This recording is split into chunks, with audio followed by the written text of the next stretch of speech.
Students, students, students. Every time you discover things, my file gets heavier. You don't know how lucky you are that portraits can't jinx.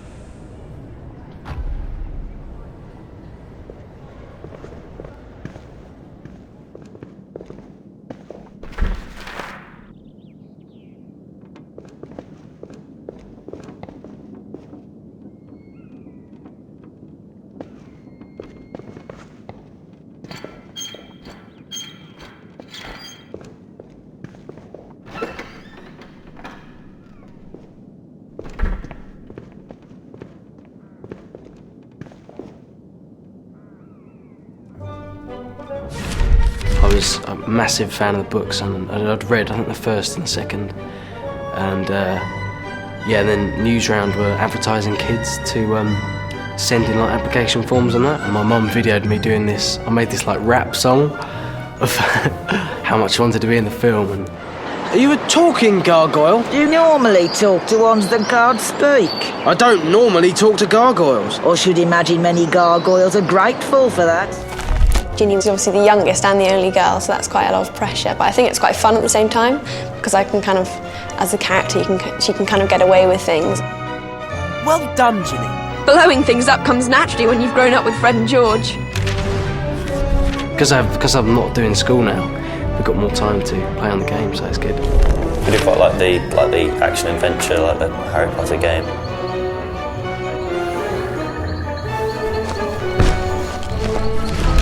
Completely exceeded all of my expectations of quite what a video game could achieve in terms of realness. I think a lot of people can relate to the characters, because there's Hermione, who's the really brainy one who always kind of thinks one step ahead, and Harry's obviously the brave but quite quiet at the same time. But then Ron's kind of the jokey one. Kids can sort of relate to the whole school side of it, because they have lessons, they have exams and stuff, so they can sort of relate to that side. But they've also got the whole sort of magic thing with giants and all these sort of amazing sort of creatures. A lot of films, especially and in games, it's always the adult who comes through, and they're always the big hero. Whereas in Harry Potter, it sort of shows, especially in this one, in the Order of the Phoenix, how the adults have got it wrong. Like Umbridge isn't making sense all the time, and Harry and everyone know that. Accio Brew!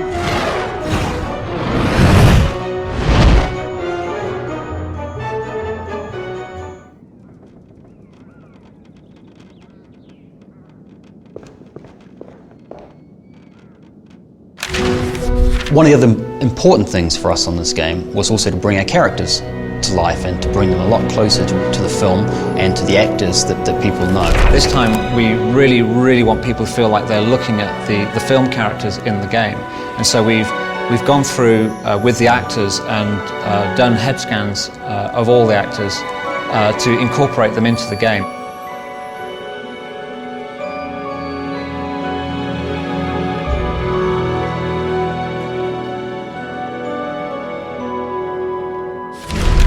What they do with the computers and kind of how they make our faces, just as if they were us. It was weird, when we first saw them. I don't know, it's a thing for I think every lad to have their face on a game, and to be in it is fantastic, and it looks really lifelike. We wanted the students to sound like the people you hear in the film, so where better to go than the actual actors themselves. And as you walk around the castle, hearing Fred and George calling out to you, and it being James and Oliver Phelps. Try this little spell, and one from me too. Incendio! Loco Mortimort! Don't kill Cedric, boo-hoo! Oh, I think Potter's gonna cry. Push off, Potter. Got your bed booked in the hospital, wing. Loser! There was a lot of giggles, and it was very hard to keep a straight face. Protego Maxima! Protego Maxima! You've got to say it 3 times, and one of those 3 will do it. Also, so when you play the game, every time you hear me saying a spell or doing something, it's slightly different. It's not always the same. Well, there are never enough of us, but the ones we've got are really good. You've met Kingsley Shacklebolt. He's great. And don't worry, we're not all as mad as Mad Eye. Working with the cast from the film was absolutely a great opportunity for me. I thought it was great fun. I particularly like working with Rupert Grint because he's probably my favourite character in the film, Ron, because he's just got great script and he delivers his lines so well. You should write a book, translating mad things girls do so boys can understand them. It's quite scary because it's so real. It is amazing, and you can sort of see how they sort of progress from like the first one. It was just some random ginger person, and this time it's like proper weird. Yeah, it's really good though. You Slytherins think you're so good. Let's hope this makes Umbridge's name mud at the Ministry. Because a while ago I saw they had the face of me, but they've kind of developed it more. Kind of, they didn't have the hair and everything, and it was kind of weird because it does look kind of weirdly like you. And I was looking at everyone else's, and it's just weird how it's like them, but it isn't them. So we're just trying to make people feel that the characters that they're moving around the game are actually the characters that they see when they watch the film. This is like being in one of Bin's History of Magic lessons. Accio! Honestly, Harry, you should take more care of books. You'd better get upstairs. You know what Hermione's like if you're late. You think you're special just because you're answering the Ministry. That's like your father, jumping feet first into trouble.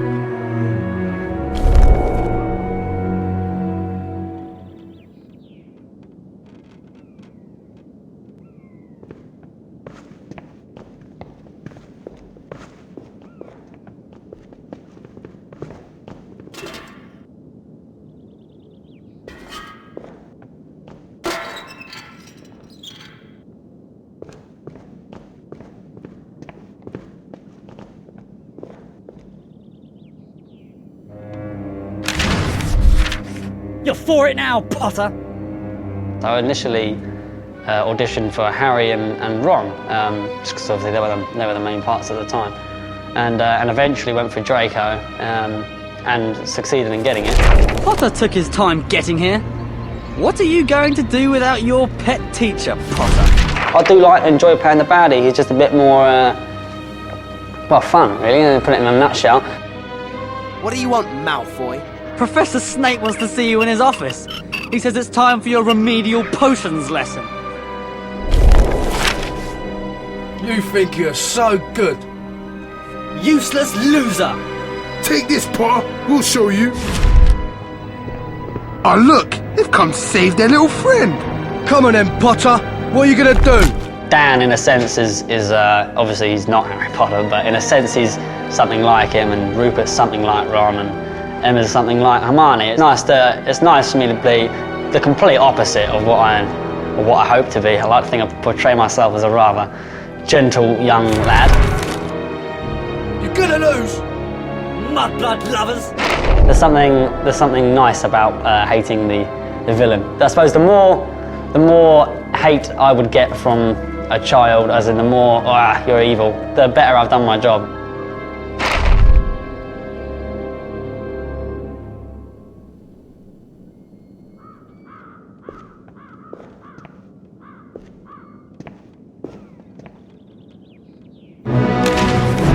The music this year is even more exciting than normal because we've managed to license the Hedwig's theme from the film, which everybody associates as being the music to Harry Potter.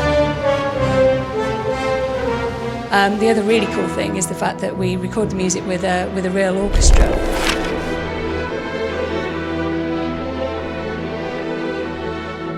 Audio can actually bring the fiction to life. So quite often we don't need to have the visuals to actually bring extra elements of the fiction to the game. Is when you go down to the dungeons where Slytherin hang out, even though you might not see howlers go off, you can hear them in the distance. One of the things we're trying to do this year is actually get close to the movie, and obviously one of the key things to do would be to actually use the movie cast. So we've tried to get in as many of the kids as possible, and we've actually got 22 characters from the film actually voicing their own parts in this game. Two of the major ones include Rupert Grint, who plays Ron, and Ralph Fiennes, who plays Lord Voldemort. This book's really useful. You're going to make us take it back, Hermione? That little snot rag is trying to jinx us. Then let's show him how it's really done. Shh. The meeting's finished. Quick, get to bed before Mum catches us. I hope our side's got it. Whatever it is. Yeah. Harry Potter, The boy who stopped the Dark Lord. Creature wonders how he did it. Bet you wouldn't mind hiding that scar sometimes, eh? You'll have to learn the hard way, I'm afraid. Metamorph magi are really rare. They're born, not made. Oh, you're going to fight us, are you? You should run off! I will kill you now, old man.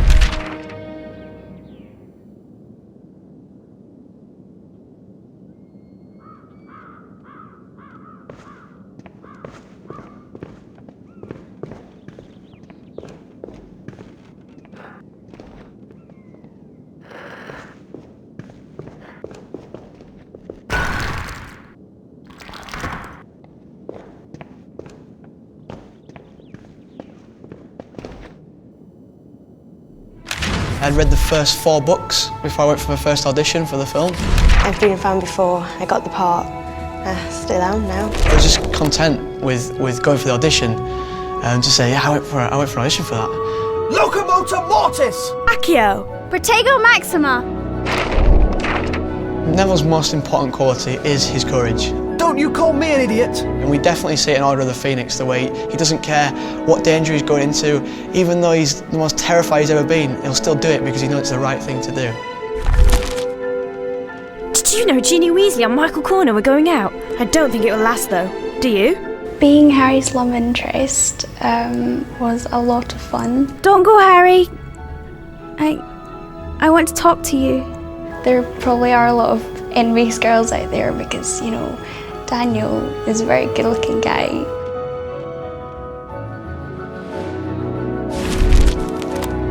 There's one thing that Harry Potter and the Order of the Phoenix really brings forward is just how difficult it is being a kid that age at school. All the problems, as well as not just like the big bad guys that are trying to come and kill you, but all just school life. They are just, at the end of the day, ordinary kids. They play, they fight. Children being the main characters and the heroes just makes it a lot more fun as well at the same time. People can think, yeah, I'm there with them. I'm only young, but I can do all this stuff.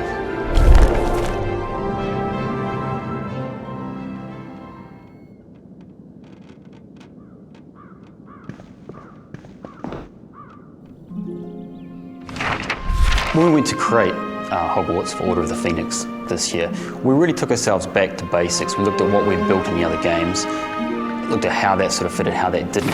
When we began, we took the blueprints of Hogwarts, we took the notes we had from Joanne Rowling, and we took all the notes we'd taken from the books, and we tried to sort of bring all those together to understand how Hogwarts fitted together. It's amazing, there's so much, you know, detail that goes into all the games. And because they had like hundreds of computers, and it's quite like the art department in the studios for Harry Potter, and all the concept drawings and how much, you know, detail they have to go behind, like before it, to get to the actual finishing product. So with the sound effects, we're really able to bring Hogwarts to life.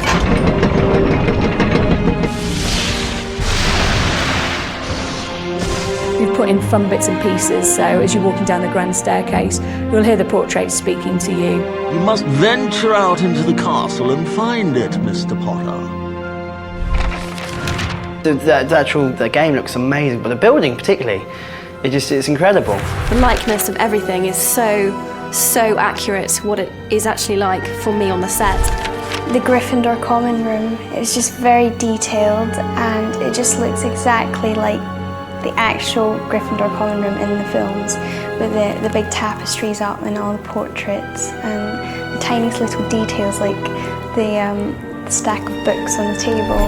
It was really funny watching it because I sort of recognised bits. I was like, oh, I wrote that. You know, there's kind of Dumbledore's army and it's got my personal handwriting on it, and the sets are exactly what the sets are like in the film, and Hogwarts is exactly represented in the films, which you've never really had a sense of before. We had the challenge that we wanted a person to be able to walk from one end of it, from the boathouse, for instance, all the way through to the owlery without the game ever stopping. And it's a great way to see it, to walk all the way through those corridors, up the stairs, through the classrooms. It's a fantastic way to see the world of Harry Potter realised.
Students, students, students. Who cursed me with you? All your discoveries are making my arm ache.